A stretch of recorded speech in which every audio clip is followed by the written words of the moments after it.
Alright, so let's say you're like, I don't want to use these stupid circles. My boss doesn't want to use them. He claims they're expensive. They make the game cost a lot more. They're a piece of cardboard with a picture printed on it. And I say, what? But you don't have them. You skip it. You went ahead and you bought yourself the card-only expansion starter set. Unbelievable. Now, on your card-only set, you may recognize some similarities. A red zone, a yellow zone, and a blue zone. Now, if you guys remember the other videos, red zone is one of the teams, blue zone is one of the teams, and yellow is an obstacle. Alright, I know I'm pushing the limits. This is the point where everyone starts backing off and they go, Mini Monster Mashers, this is too much. 3 zones on a piece of paper? Representing a team? I don't know what to do with myself. That's okay. For those of you who comprehend that either you put your card on one side, if it's your side, or you put it on the other. Now the game plays a little bit different. Alright? Now, if you're playing a set card starter, just your original 6 cards, 2 obstacles, right?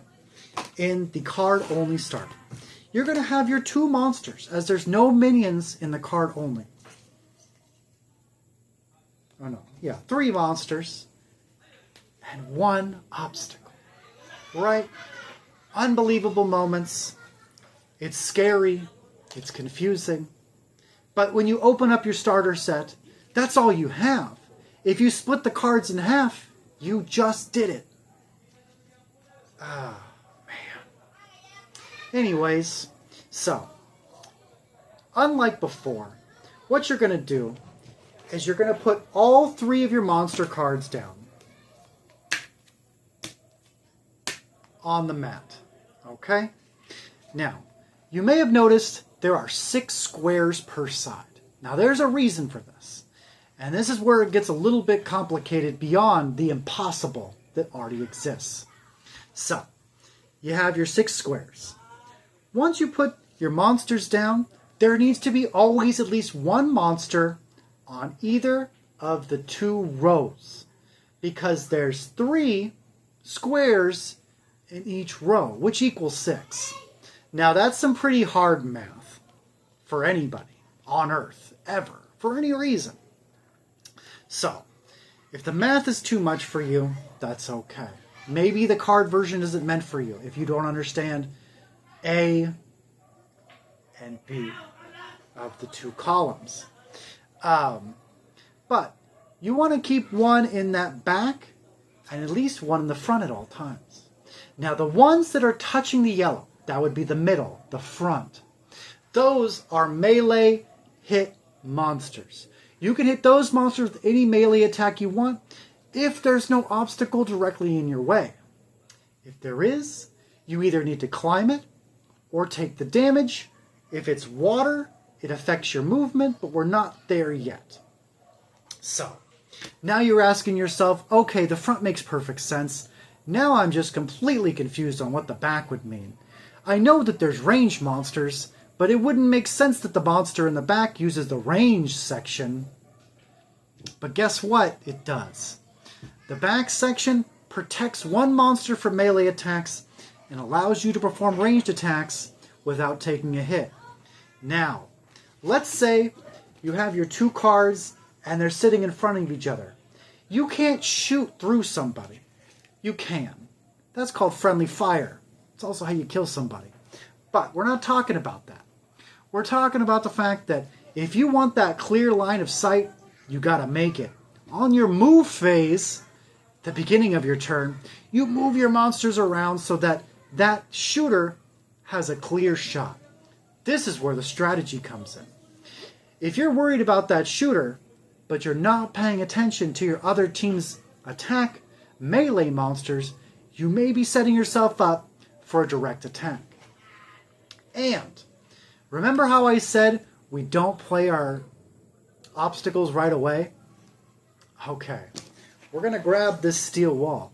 Let's say you're tired of this dang shooter monkeying around, shooting you all the frickin' time. You're going to play on the middle, bam.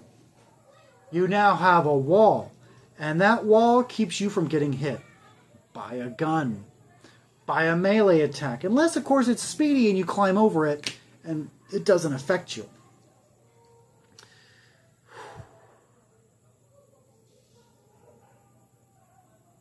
I know it's a lot, everybody.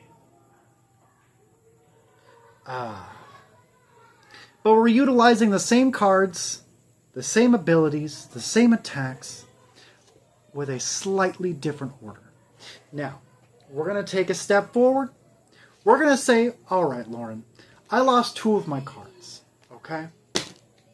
I've only got 1 and 6 squares, one of which is the front and the back, right?